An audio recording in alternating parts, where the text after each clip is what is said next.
Olá, eu sou Emanuele Matos, vice-presidente do Centro Acadêmico de Jornalismo da PUC Goiás.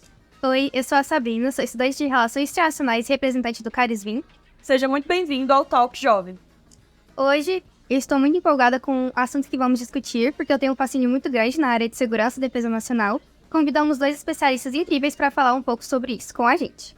Estou aqui com o Alex Neves, que ele tem uma vasta experiência na área de segurança pública e também militar. Atualmente, ele ocupa o cargo do primeiro grupamento de intervenção rápida ostensiva, é doutorando em Política Internacional e Resolução de Conflitos pela Universidade de Coimbra, mestre em Estudos Fronteiriços pelo UFMS e pós-graduando em Gestão Organizacional e Altos Estudos em Segurança Pública, e também faz várias políticas, programas e projetos nacionais e internacionais no Ministério de Justiça e Segurança Pública. Também estamos com o Matheus Hoffman, que é um acadêmico e pesquisador da área de Geografia Política, com especialização em estudos securitários e crimes organizados. Doutor em Geografia Política pela Universidade de São Paulo, mestre em Relações Internacionais e Integração Europeia pela Universidade de Liège, na Bélgica, e graduação de Direito e Geografia. Atualmente é professor da UFG e coordenador de projetos de pesquisa financiado pelo CNPq, desenvolvedor de estudos que busca compreender a espacialidade do crime organizado, terrorismo e conflitos armados na região. Bem-vindos ao Talk Jovem. Bem-vindos. Obrigado pelo convite. A gente queria começar com uma pergunta um pouco mais introdutória para vocês. A gente queria saber o que é a segurança fronteiriça. Quer começar, professor? Eu começo. O senhor pode começar porque o senhor tem uma experiência maior, né? Até pelo CISFRON, então... Tá. Então, primeiramente, agradecer aí o convite, Emanuele, Sabrina, né? Todos vocês aí do programa. Rever o professor. A gente sempre conversa sobre algum tema relacionado à segurança, ao crime organizado, enfim, outros temas que dizem respeito à segurança, né? E para nós é uma satisfação estar aqui conversando com vocês, né? A pergunta ela é bastante interessante porque a segurança fronteiriça ela tem uma relação direta com outros aspectos da segurança, né? Então, assim, e nas fronteiras, essa particularidade ela é bem aflorada. Por quê? Um exemplo, o Brasil possui o terceiro maior limite fronteiriço do planeta Terra, né? Só perde para a China e para a Rússia. São 16.885 quilômetros de limites fronteiriços. Só para exemplificar, é como se a gente colocasse um barbante entre Brasília e Pequim na China. Então é uma dimensão bastante complexa de se trabalhar não só segurança, mas todas as políticas públicas, mas por se tratar de fronteira do Brasil com 10 países, onde possuímos aí mais ou menos 11 milhões de habitantes do lado brasileiro, né? Só não existe cidade na fronteira do Brasil com Suriname, com todos os demais países nós possuímos cidades. Então a segurança fronteiriça, ela varia no tempo e no espaço, né? E ela é consolidada a partir das ameaças que são construídas ao longo do tempo, né? Então, como um exemplo, né, assim, trazendo no último século, né? No último século, a segurança fronteiriça nossa, se a gente voltar lá para o passado, Guerra do Paraguai, conflitos no Cone Sul, enfim, era pautada por um tipo de ameaça. Quando a gente olha a usina hidrelétrica de Itaipu, por exemplo, né, a Itaipu Binacional, que é uma usina construída em cima do limite fronteiriço do Brasil e do Paraguai, quem já tem a oportunidade de ir na usina hidrelétrica de Itaipu é muito interessante, né, porque é uma das maiores usinas hidrelétricas do mundo, construída em cima de uma fronteira. E tem todo um contexto geopolítico, né, do Brasil com o Paraguai, a questão argentina. Enfim, quando a gente começa a caminhar um pouquinho mais no tempo, quando a gente vai para o arco na década de 80, final da década de 70, onde o Brasil começa a experimentar uma questão trágica, não só para o Brasil, mas para o mundo inteiro, relacionada à entrada do Brasil no mercado do tráfico internacional de cocaína, por exemplo. Essa ameaça e essa segurança fronteiriça ela começa a ter uma outra vertente, uma outra conotação, um olhar para o arco norte da fronteira brasileira, para a Amazônia, né, para os conflitos assimétricos, Farc, enfim, outras questões. Quando a gente caminha mais um pouco, né, a década do ano 2000 para frente, 2010, esse foco, essa ameaça, esse contexto, ela tem muito foco para o arco central da fronteira brasileira, que é a região ali de Rondônia, Mato Grosso do Sul, porque é uma região muito próxima da região sul e sudeste, né, e centro-oeste, onde você tem uma pleiade de problemas relacionada ao narcotráfico, ao contrabando, à entrada do crime das organizações criminosas brasileiras na região de fronteira. Então a segurança fronteiriça, né, ela é bastante complexa e ela varia, como eu falei, no tempo e no espaço. E ela é composta a partir das ameaças que são concebidas ao longo dos séculos, ao longo dos anos, e ela vai variando. Eu dei um exemplo aqui dos 3 arcos da fronteira, como é que ela foi saindo de uma para outra, dependendo da época que a gente está falando, do tema, né? Eu tive o prazer de poder estudar um pouco sobre o documento de defesa nacional e de estratégia, e realmente o objetivo principal deles é falar dessas fronteiras, porque é onde ocorre basicamente todas essas áreas da segurança, né? O ambiental, com a Amazônia, a questão do indivíduo, da violência organizada que ocorre, a transnacional, a nacional, e realmente eles dão um foco muito grande nessa área fronteiriça. E qual é a sua opinião sobre essa segurança do indivíduo, essa segurança do meio ambiente, essa segurança transnacional e até de violência para aquela comunidade fronteiriça? Isso é até interessante, né? Porque eu tive a oportunidade de dentro da Senasp, eu trabalhei na Secretaria Nacional de Segurança Pública por algum tempo, e na Senasp eu coordenei a Estratégia Nacional de Segurança Pública de Fronteiras. Então a gente é uma política pública da Secretaria Nacional para os entes federados, para os estados e municípios. Então a missão nossa lá era fortalecer a ação das polícias, né, das polícias militares, polícias civis, os corpos de bombeiros, as perícias dos estados nas regiões de fronteira. Se nas capitais a gente pode ter diversas dificuldades nesses estados, imagina nas regiões mais longínquas das fronteiras, né? Então a política pública foi pensada para essas regiões. E assim como a segurança fronteiriça ela varia no tempo e no espaço, ela também tem uma conotação local, regional, nacional, internacional e global, né? Então, quando você fala, né, eu preciso melhorar a segurança da fronteira do Brasil com o Paraguai, né, Ponta Porã e Pedro Juan Cabaleiro, né? De que eu estou falando? Eu estou falando de combate ao crime organizado que atua, né, ali em Pedro Juan e no Brasil, que busca tentar controlar ali o tráfico de drogas para o Brasil, do Brasil para a África, para a Europa, ou nós estamos falando das pessoas que vivem ali na fronteira. Então, na realidade, como eu falei, né, a fronteira, trazendo até uma fala de um amigo meu, coronel da PM do Acre, chamado Steny, ele fala o seguinte: a fronteira tem vida própria. Então, quando a gente fala de fronteira, tudo isso está envolto, né? E, logicamente, que nós, da segurança pública, a gente vai estar preocupado com todos esses aspectos. Com a segurança das pessoas, né, na fronteira. Então, lá tem 11 milhões de pessoas brasileiras que vivem ali. Então, é dever do Estado proteger essas pessoas e prover segurança pública para elas. Porque assim como uma cidade de Ponta Porã tem problemas de violência contra a mulher, de furto, de roubo, tem aqui em Goiânia, então a gente precisa ter esse olhar.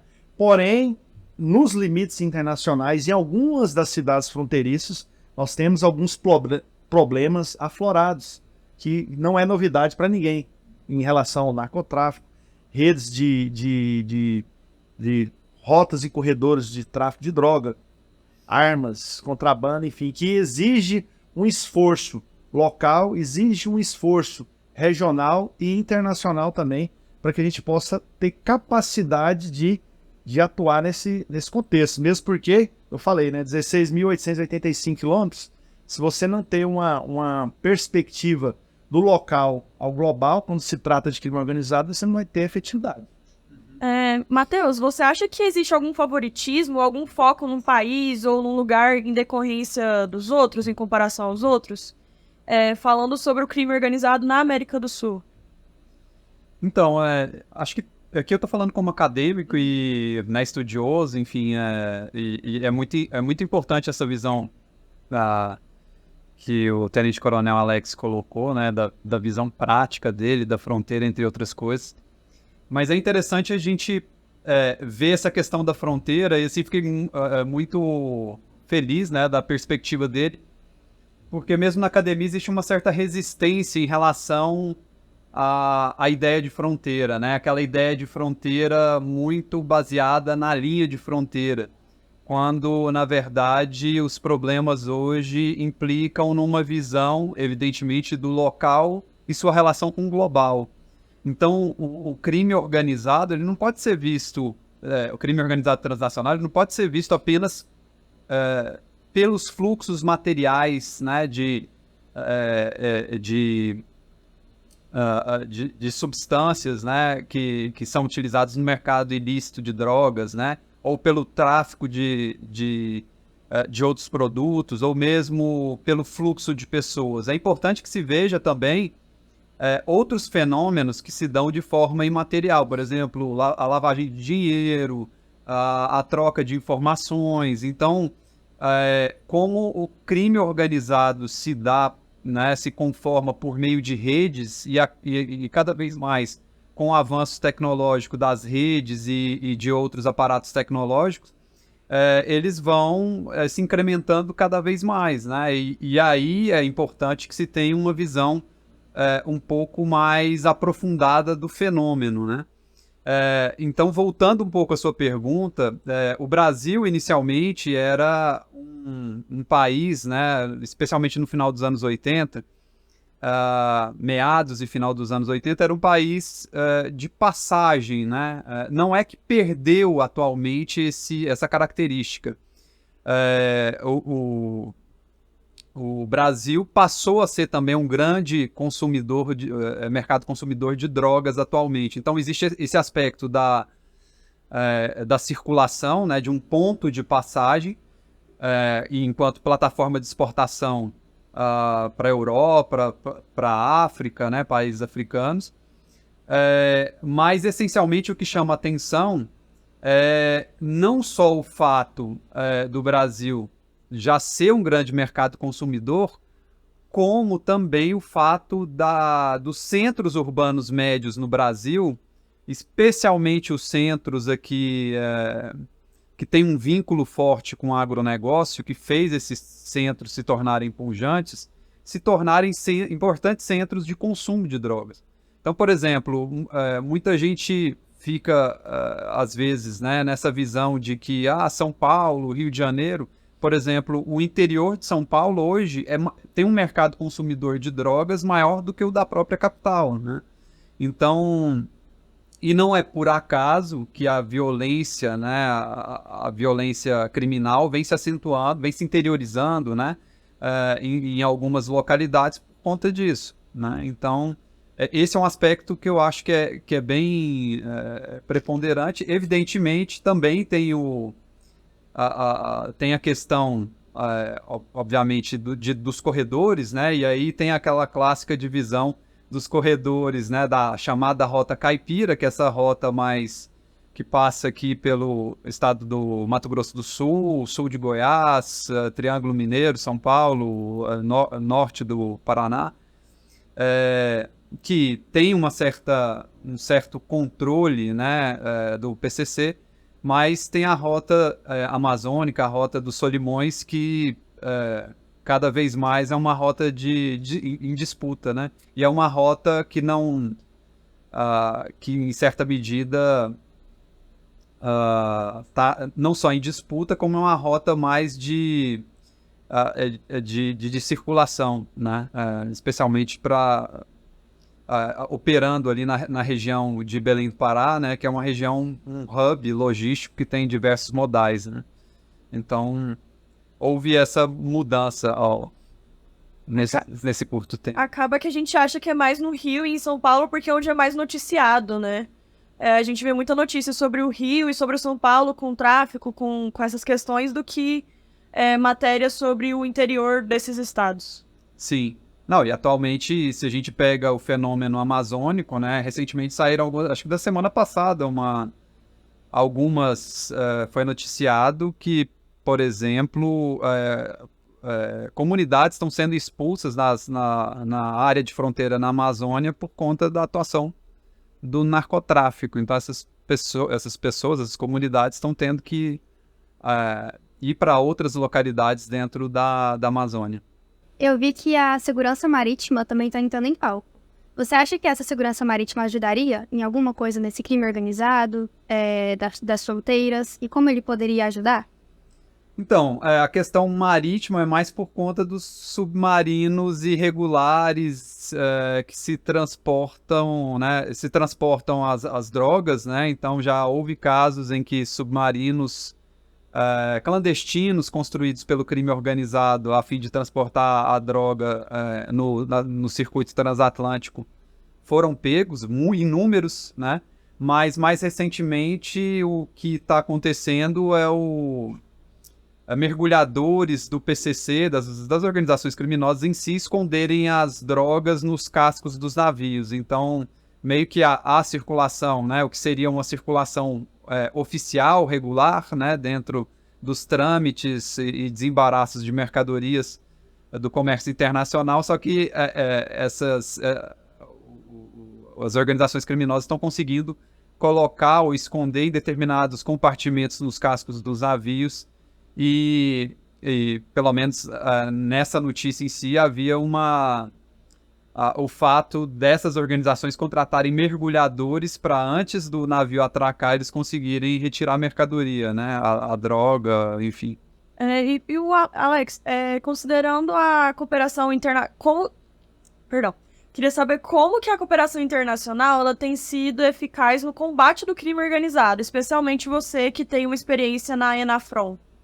Essa questão ela é mais do que fundamental, né? Então, assim, não só todas as áreas, né? Quando a gente olha para a fronteira, né? Eu fiquei escutando o professor aqui lembrando, né?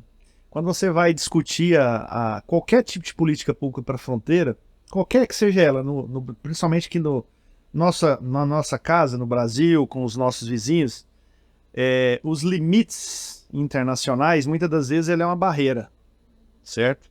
Só um exemplo bem simples, né? Você, para fazer um consórcio de um município com outro, dentro do Brasil, existe uma legislação para isso. Você consegue fazer um consórcio, você consegue executar um recurso federal para construir uma praça que fique no limite de 2 municípios, Goiânia e Aparecida. Mas na fronteira você não consegue fazer isso. Apesar da praça ser do mesmo jeito. O que separa são os limites internacionais de 2 países, né? Então, isso é uma barreira natural que foram criados desde quando o Estado-nação foi criado, enfim, lá na Paz Westfália, lá no século XVI.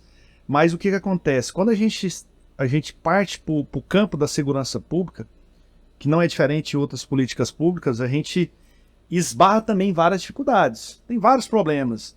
Às vezes de problemas de vaidades institucionais, né? Você se depara com isso. Uma pleia de instituições completamente diferentes, com protocolos, procedimentos diferentes, falta de instrumentos de cooperação. Então essa questão ela é muito importante, né? E existem algumas boas práticas no mundo. Lá quando eu estive na Senasp, nós fizemos uma pesquisa tentando entender a gestão de política de fronteira em vários lugares do mundo, nos Estados Unidos, no México, na União Europeia, na Índia, na Rússia, na China, em vários lugares, para entender o seguinte: como é que outros países encaram os mesmos problemas que a gente tem aqui.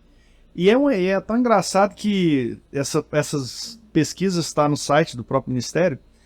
O resultado final de todas elas aponta para que a cooperação e as melhores práticas existentes no mundo parte do princípio de que você tenha que aprofundar os mecanismos de cooperação, articulação e integração entre as forças de segurança pública, né? A União Europeia, por exemplo, ela por ser um contexto de entidade supranacional sui generis, que não existe em lugar nenhum do mundo, eles buscaram aprimorar, frente aos 27 Estados-membros da União Europeia e dentro do espaço Schengen, estratégia de cooperação. Inclusive, os caras conseguiram construir uma polícia que envolve 27 países, né? Que é a Europol, o Frontex, que cuida da parte de fronteira. Não vou dizer que é mil maravilha, mas é um esforço muito grande para você, exatamente, para você se integrar e conseguir ter efetividade. Hoje o crime organizado movimenta bilhões de dólares, bilhões de euros, e se você não tiver uma estratégia local, nacional e global contra o crime, você não vai ter efetividade. Porque a mesma organização criminosa que faz lavagem de dinheiro, né, em empresas offshore no Uruguai, na África, na Europa, é a mesma que tenta controlar o tráfico internacional de drogas na fronteira, enfim. Então a cooperação ela é muito importante. E no caso nosso, Brasil, na fronteira do Brasil com os países, a experiência que eu tive é que isso é um processo ainda que precisa melhorar muito, evoluiu muito. Se a gente pegar nos últimos 10 anos, evoluiu bastante, né? E foi criado vários instrumentos, os gabinetes de gestão integrada de fronteira, né? Existe um programa de proteção integrada de fronteira, o plano estratégico de fronteira, ENAFRON, muitas das vezes polícias que foram até descontinuadas. Mas existe um esforço de melhorar essa cooperação, mas ainda estamos longe de ser o ideal, principalmente pelas dificuldades, pelas diferenças, pela falta de instrumentos. Muitas das vezes é mais fácil estruturar instrumentos bilaterais do Brasil com a Argentina ou do Brasil com o Paraguai, mas uma dificuldade muito grande de fazer parcerias de forma mais ampla na América, né? Perdão, você acha que falta investimento nessa área? Com certeza. Em juntar os países e integrar o pessoal da América do Sul? Com certeza, não tenho dúvida disso. Só vou fazer um parênteses, né? Eu estava, não vou contar quem eram as autoridades, mas assim, eu participei de uma reunião uma vez, foi em 2012. Estava uma embaixadora, né, que atuava nessa cooperação, e teve um acordo de cooperação que o Brasil fez com a Colômbia em 2010, final de 2010 ou início de 2011. E aí já tinha se passado 2 anos, e o Brasil e a Colômbia meio que assinou o acordo, mas... né? Era um acordo com Bifron, se não me engano. Era uma nomenclatura assim. E foi assinado em Tabatinga. Né? Tabatinga, Letícia é uma cidade gêmea, que era o terceiro cartel lá de Letícia, né? Tríplice fronteira. Tríplice fronteira do Brasil, Peru e Colômbia. Foi assinado pelos 2 ministros da Justiça, brasileiro e colombiano. 2 anos depois, a coisa não tinha avançado. E aí, na reunião, a embaixadora foi assim, ela falou, né? Olha, o Brasil é um bebê muito grande com um cobertor pequeno. Então, se você cobre a cabeça, você vai descobrir o joelho para baixo. Então, assim, são tantos problemas, tantas questões que a gente tem que enfrentar no Brasil, que às vezes esse aspecto da cooperação internacional fica para segundo plano. E isso no campo da segurança pública é mortal, porque se você não se interage e não se integra, como nós fazemos hoje aqui em Goiás, a gente tem uma integração muito boa, muito forte, com a Polícia Federal, Polícia Civil, Polícia Militar. E só que trazer isso para a esfera internacional é muito mais difícil, muito mais complexo. E exige vários outros instrumentos, né? Gostaria de ressaltar, né? Eu acho que esse ponto que o Tenente Coronel Alex colocou é bem importante, né? Que é a questão das operações interagências, né? Infelizmente, assim, falta muito isso no Brasil. Posso, assim, mostrar um pouco isso pela vivência como pesquisador, né? Uma certa vez eu pedi alguns dados para a Polícia Rodoviária Federal sobre apreensões de droga e aí a pessoa responsável, né? Ele falou, olha, não é bem assim. Em primeiro lugar, os bancos de dados naquele momento não eram integrados. Então, o que acontecia? Tinha os dados de apreensões da Polícia Rodoviária Federal, da Polícia Federal, das polícias estaduais. Então, cada um, segundo ele, tinha bancos de dados específicos. E muitas vezes a apreensão era feita em um tal quilômetro da rodovia, só que era levado para a sede do município mais próximo, e aí era registrado, na verdade, no município. Então isso, por exemplo, para mim que sou pesquisador e quero ter uma noção dos tipos de apreensões, das quantidades apreendidas ao longo do tempo, é ruim, porque o dado fica enviesado, né? Ele vai para muitas vezes em outro município e não onde ele realmente foi apreendido. Eu não sei se isso já foi resolvido, enfim, mas isso só chama atenção para a importância de se integrar cada vez mais às forças, né? Ter a importância da inteligência no combate ao crime organizado e, em especial, a necessidade desses órgãos se comunicarem mais, né? Acaba que atrapalha até para achar esses criminosos que estão foragidos, né? Porque se a pessoa sai do Brasil e vai para um outro país, é muito mais difícil de achar ela, de localizar esse criminoso. Com certeza, não tenho dúvida disso. Mas assim, igual eu falo, os mecanismos, eles vão sendo aperfeiçoados, né? precisa se criar mecanismos institucionalizados para não passar das pessoas, né? Então, a União Europeia, ela acaba tendo vários cases de sucesso por causa disso. Que a União Europeia, ela busca sistematizar e organizar o funcionamento numa escala de integração multinível, entendeu? Então, assim, isso é importante. Nós evoluímos muito, mas ainda a gente não está no patamar ideal, principalmente quando a gente trata das questões de fronteira, né? A cooperação entre as polícias dentro do ambiente urbano, dentro do estado de Goiás, por exemplo, é excelente. A gente acabou de pegar 2 foragidos agora a partir de uma troca de informação com a Polícia Federal. A gente troca informação com a Polícia Federal, com a PRF, com a Polícia Civil. Isso funciona muito bem. Só que quando você passa a tratar com várias instituições de outros países, essa logística aqui na América do Sul ela é muito mais difícil. Ela não funciona da forma como deveria, apesar de existir vários mecanismos locais que cada polícia faz de acordo com a possibilidade que ela possui. Muitas das vezes porque o Estado, o Brasil, por exemplo, existem vários limitadores para que os atores locais ali façam essa cooperação internacional também. Então, existem problemas de cunho legislativo, de cunho estrutural do próprio Brasil, da Argentina, do Paraguai, para que isso aconteça, entendeu? Você falou que tem evoluído muito. O que você viu de melhora nesses últimos anos na questão das fronteiras? O que vocês viram? Bom, eu verifico que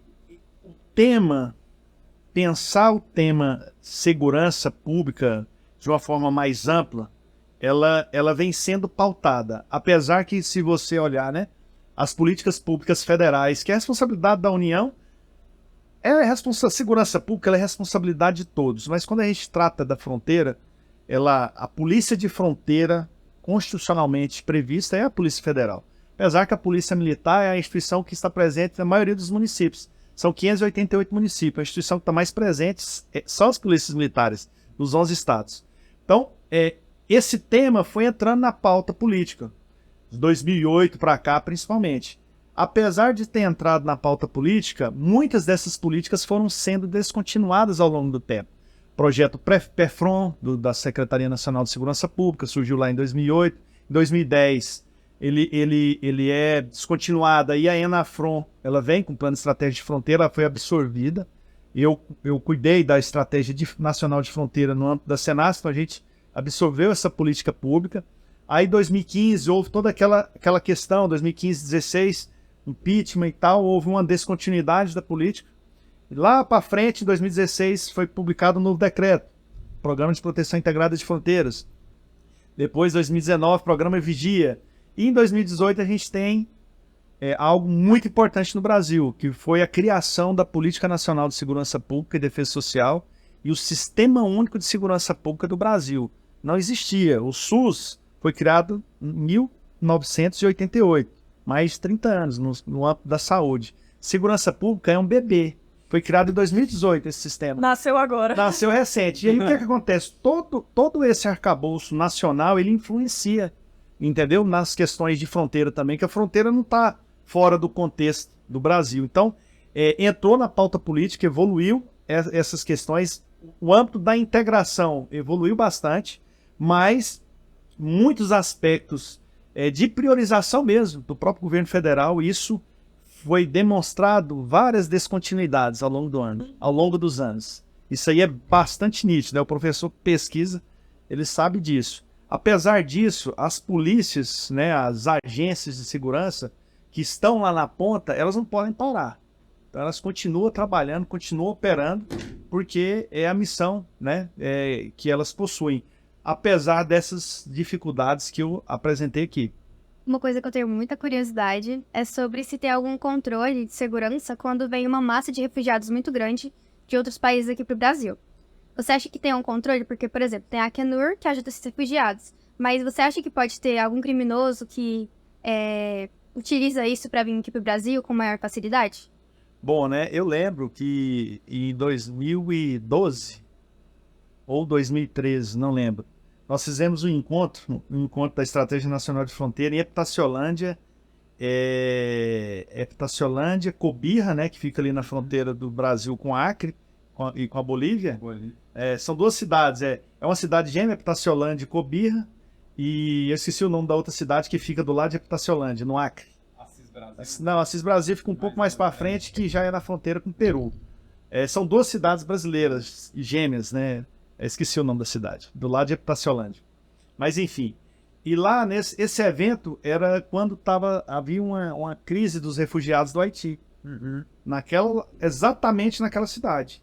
Então havia uma confusão ali, exatamente porque, por causa do problema que houve no Haiti, coiotes, né, aliciando pessoas do Haiti para entrar pelo Equador e chegar no Acre.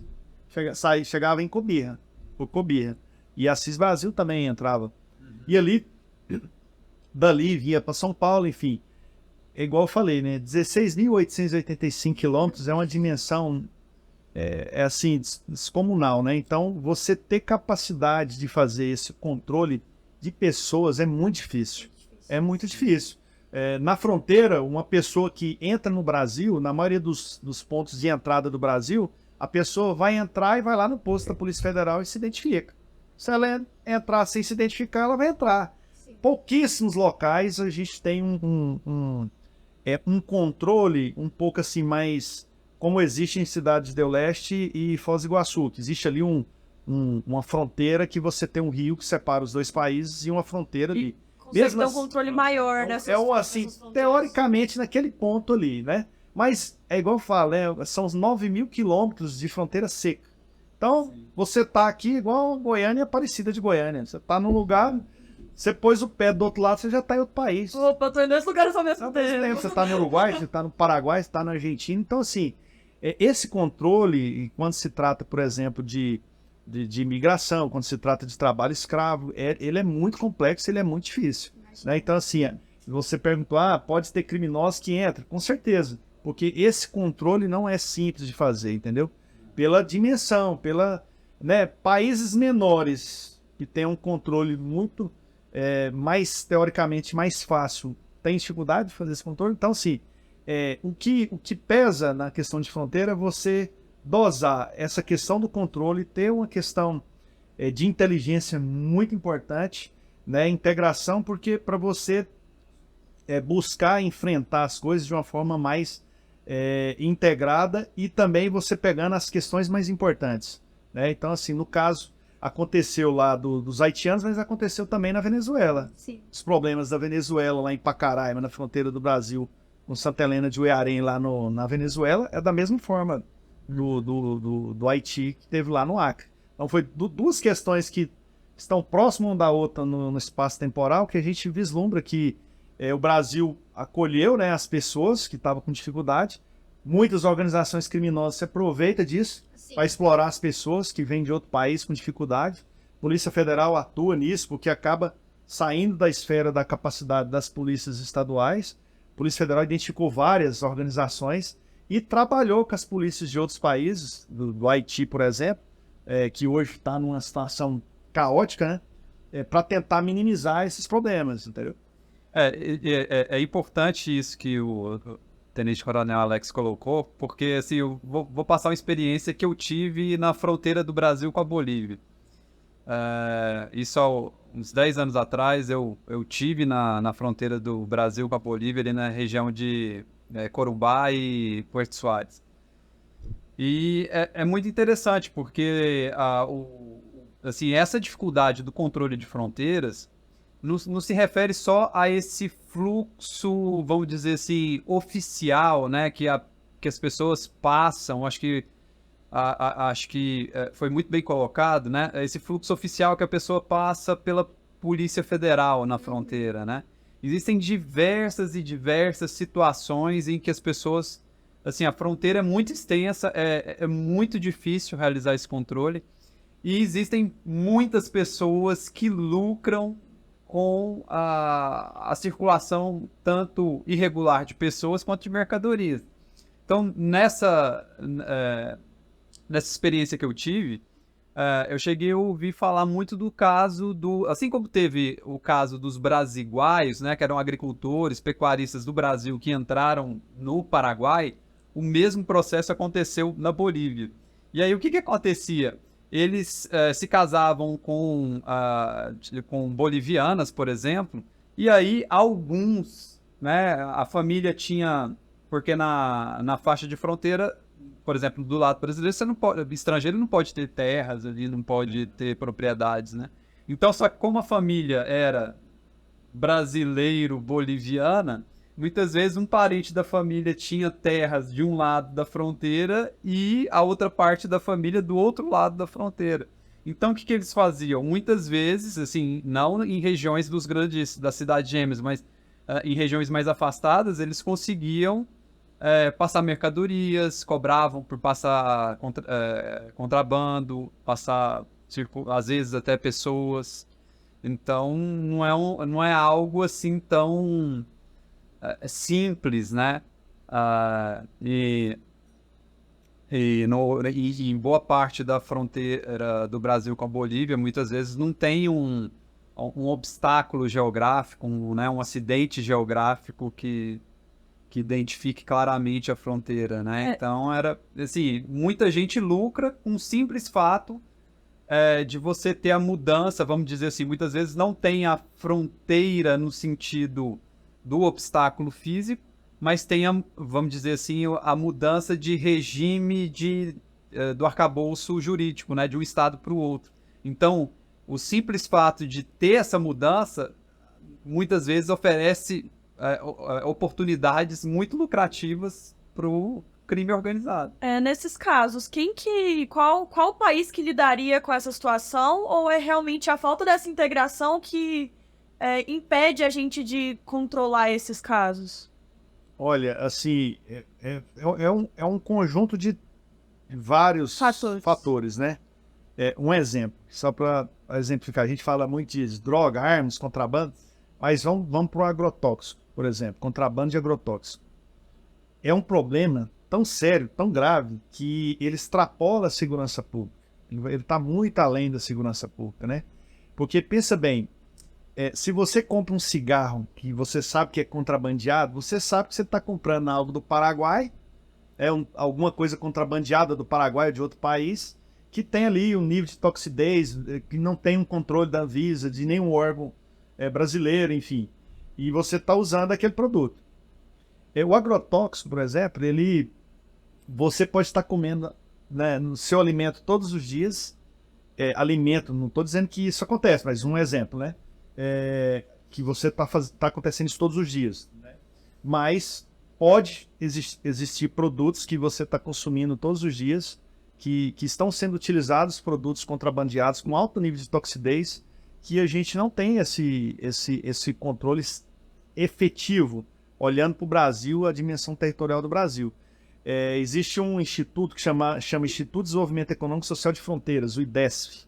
Até o meu amigo Luciano, que é o presidente desse instituto, que fica em Foz do Iguaçu. E eles estudam muito esse tema. E o contrabando de agrotóxicos, por exemplo, em 2010, 2008, quando eu trabalhei na fronteira, muito tempo atrás, era uma coisa muito incipiente. Era uma coisa que você via assim raramente, muito difícil. Hoje isso se organizou, se profissionalizou. O Brasil exporta para quase mais de 1,5 bilhão de pessoas no mundo se alimentam de produtos que são originários do Brasil. Então isso é algo muito lucrativo, né? O contrabando de agrotóxicos, por exemplo. E quem é o culpado disso, né? Existem, por exemplo, produtos que são proibidos no Brasil que no Paraguai é permitido. Sim. Um alto nível de toxidez que é permitido no Paraguai e não é permitido no Brasil.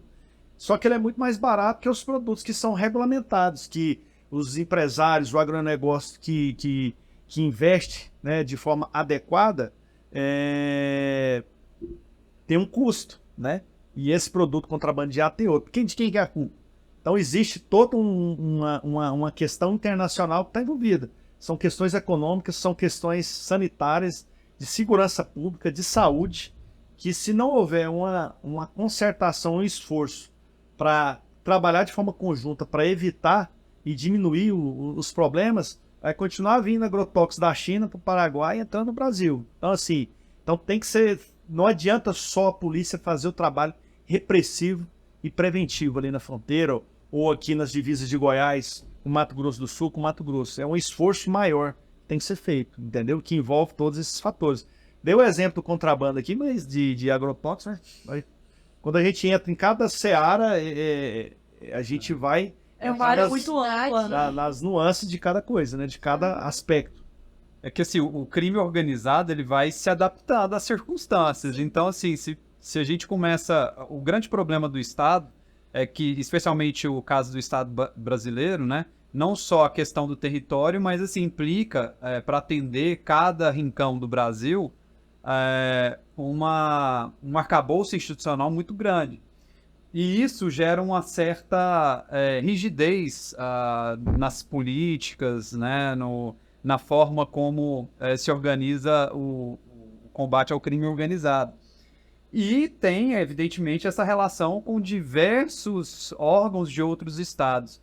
Então, o crime organizado, devido à sua flexibilidade institucional, o Estado não pode ficar enrijecendo demais. Acho que a questão é por aí mesmo, tentar ver o problema de uma forma mais ampla, e o Estado só vai conseguir, né, o Estado e a cooperação internacional, a governança internacional, vai conseguir ter efetivamente um combate ao crime organizado à medida que vai gerando essa integração e adaptação em relação ao contexto, né? Então, é por aí mesmo.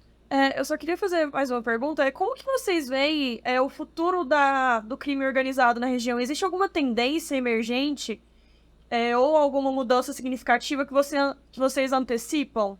Bem, antecipar é um pouco forte, porque assim, o crime organizado está sempre à frente. Alguma expectativa? Mas vou dar um exemplo aqui de uma pesquisa que eu fiz com alguns alunos, né? E é bem interessante, né? Não é necessariamente sobre a América do Sul, mas são sobre os cartéis mexicanos, né? Durante a pandemia, o que eles fizeram, né? Como o fluxo de insumos para produção, especialmente de drogas sintéticas e em especial fentanil, dependia muito do fluxo regular do comércio oficial. Então, assim, dentro do comércio oficial, se vocês pegarem na literatura, é muito evidente que 5% em média, 5% da carga oficial que passa pelas fronteiras são efetivamente fiscalizadas. Então, todo o restante tem, de alguma forma, a possibilidade de passar produtos ilegais. E isso, assim, é por conta do volume, né? Então, assim, tem um livro clássico que fala sobre isso, da Caroline Nordstrom, em que ela fez trabalho de campo em diversos lugares do mundo, né? Então, ela fala muito do porto de Long Beach, nos Estados Unidos. E aí, ela entrevistando um dos responsáveis pelo porto, ela perguntou justamente isso, a questão, né, da fiscalização, entre outras coisas. E aí, o responsável do porto falou assim, bem, se eu for fiscalizar todas as mercadorias, se eu for passar scanner em todos os containers, o comércio global para e as empresas vão começar a reclamar, porque o fluxo de mercadorias está lento, está devagar, está com uma série de problemas. Então, o que os cartéis mexicanos fizeram ao longo da pandemia? Como estava muito difícil a circulação por meio dos produtos em geral, o que eles fizeram? Eles conseguiram achar produtos que permitiam o refino do ópio dentro do México. E esses precursores eram literalmente medicamentos, coisas que viam e que estavam no auge da circulação durante a crise da pandemia. Então, boa parte do fluxo de drogas, né, dos cartéis mexicanos, que normalmente vinham, né, esses fluxos vinham da Colômbia, da América do Sul, né, e passavam pelo México, enfim, eles passam a trazer esses precursores pro México, né, por meio da China, da Índia, né, que na época eram os grandes exportadores de EPI, enfim, de medicamentos, e passam a adquirir farmácias, né? Então, assim, o número de medicamentos, e não só para não só para produzir fentanil no México e depois passar para os Estados Unidos. Então, não por acaso, né, foi muito relatado durante a pandemia a crise de overdoses por fentanil no estado de Ohio, nos Estados Unidos, por exemplo. E isso foi possível justamente pela entrada no mercado legal de farmácias no México, produção de medicamentos. Então, eles adquiriam essas empresas, traziam os precursores, já plantavam papoula, né, e o ópio em determinadas regiões do México e conseguiram, na verdade, se especializar e até melhorar ao longo da pandemia, porque logo no início da pandemia, quando se pegam os relatórios da Secretaria de Segurança Pública do México, a ideia é de que os cartéis iriam entrar em falência, iriam passar por períodos de dificuldade. Na verdade, não. Na verdade, eles abriram novas rotas, foram se adaptando, e então isso mostra assim, que é muito difícil prever. Eu entendo perfeitamente as colocações que o Tenente-Coronel Alex coloca, porque assim, para os estados conseguirem fazer ou tentarem prever o que vai acontecer é uma coisa extremamente difícil. Agora, é certo que a inteligência, né, o Estado desenvolver mecanismos de inteligência é essencial. Eu estava aqui pensando, né, na sua pergunta, né? Prever o futuro é um pouco difícil, né? Mas quando a gente começa a ver assim o que tem acontecido, você começa a imaginar como vai ser um pouco mais à frente, né? Não talvez daqui a 100 anos, 50 anos, mas hoje existe uma tendência muito grande. Não estou falando só de organizações criminosas. O crime, ele busca lucro. Onde tiver uma forma de ganhar dinheiro de forma ali ilícita, né? Assim dizendo, mais claramente, vai ser buscado esses mecanismos, né? Onde há uma falha ali, uma forma de burlar um sistema, burlar uma estratégia de evitar que tal tipo de situação ela vai acontecer. E o crime, né, as ações criminosas, sendo dentro de uma organização criminosa nacional, transnacional, não, ela busca lucro, né? E uma questão que ela é complexa, e não é só no Brasil, não é só na América do Sul, não é só nas nossas fronteiras, mas no mundo inteiro, elas são permeadas pelos mesmos moldais dos fluxos de bens e produtos e circulação de mercadorias e dinheiro e a fluidez do capital internacional, nacional, internacional, ela é utilizada pelas organizações criminosas, pelo mundo do crime, é a mesma, entendeu? Então, assim, hoje, 80% do que é transportado no mundo são transportados por navios. O trânsito mundial de mercadorias lícitas é marítimo. Também os ilícitos é do mesmo jeito, entendeu?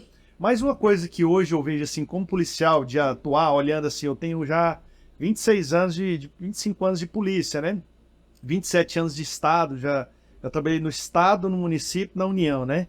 E vendo as coisas acontecerem, a evolução tecnológica, ela é constante, né, ao longo das décadas, cada dia que se passa, né? Tem um livro do Emanuel Castros, né, que fala Sociedade em Redes, né? Quando a gente lê aquele livro e começa... assim, você vê que realmente é uma coisa, né, de maluco. Então as coisas evoluem muito rápido. E hoje eu vejo assim, um grande problema da segurança pública e da sociedade de forma geral, e que a gente vai ter que buscar mecanismos para a gente ter estratégias mais inteligentes e mais eficientes em relação ao cybercrime, né? Os crimes cibernéticos hoje ele é uma tendência do mundo do crime, porque muitas das vezes o estelionato, por exemplo, né, a pessoa liga te dando um golpe, fala, seu filho está aqui e tal. São das coisas mais simples às mais complexas, né? Sim. Que se utiliza de criptomoeda, que se utiliza de vários mecanismos de utilizar o ambiente virtual para cometer crime, para fazer lavagem de dinheiro. Então hoje, né, existem inúmeros exemplos que demonstram que essa seara ela é bastante complexa de você atuar, que exige um esforço do sistema financeiro internacional para você conseguir detectar criptomoeda daqui, lavagem de dinheiro daquela, e você conseguir fazer esse... Porque onde que está o problema? A raiz do crime é o dinheiro, a espinha dorsal é é o capital financeiro. Se você quebra ali, você vai quebrar as pernas. Porém, quanto mais você evolui tecnologicamente, mais mecanismos são criados e mais difícil é de você atuar. Então, a estratégia do Estado, né, e das agências de segurança pública, aí eu não estou falando só de Goiás, estou falando do mundo inteiro. Né? Quando a gente olha esse tema dos crimes cibernéticos, é algo que, olhando daqui 10, 15, 20, 30 anos, nós vamos ter que ter estratégias bastante rígidas e inteligentes, porque a quantidade de pessoas que poderão ser acometidas desse tipo de crime será muito maior do que, por exemplo, os crimes graves contra o patrimônio. Por exemplo, desde 2019 aqui em Goiás, pela ação repressiva e preventiva das polícias, não houve nenhum assalto à banca aqui em Goiás mais. Então, assim, não compensa.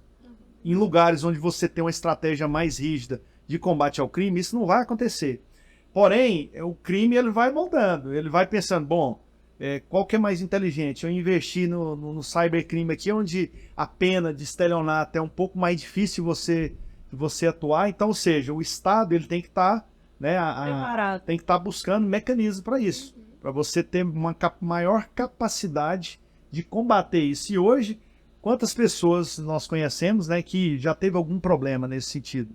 Então, é algo que o Estado e as agências de segurança do Brasil e do mundo, ela tem que pensar em desenvolver outras ferramentas. Já existem várias ações nesse sentido. Mas eu, olhando para frente, é uma tendência que só vai crescer, não vai diminuir. Exatamente por tudo que a gente está falando, né?